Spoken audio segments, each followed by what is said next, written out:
তো খুলনা সিটি থেকে আমি বাড়ি থেকে আরও দূর হয়ে গেছে আর কি, কিন্তু খুলনা থেকে 42.3 কিলোমিটার আসলাম। সামনে একটা পাম্প দেখতে পাচ্ছি।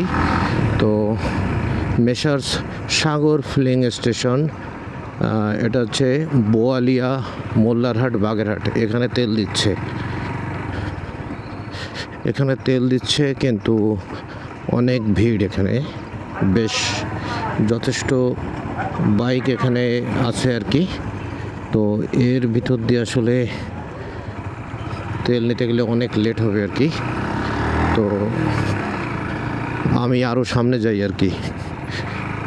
তো খুলনা থেকে মানে এই যে 42-43 কিলোমিটার পথ আসতে মাত্র এই পর্যন্ত 2টো পাম্পের তেল দিচ্ছে, আর সবগুলো বন্ধ।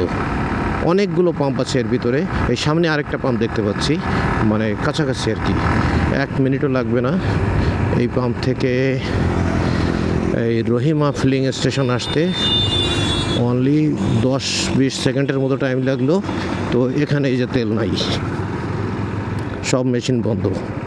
তো এরকম একটা অবস্থা আর কি। হয়তো 20 কিলোমিটার পরে পরে হয়তো একটা পাম্পে হয়তো তেল পাওয়া যাবে, এরকমটা মনে হচ্ছে।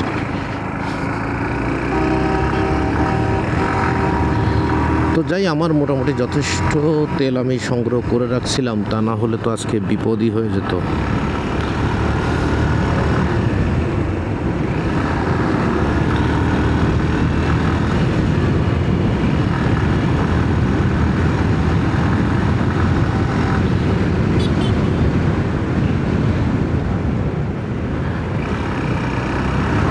এই হায় হায়, এই মাইক্রো তো আমাকে মেরেই দিচ্ছিল।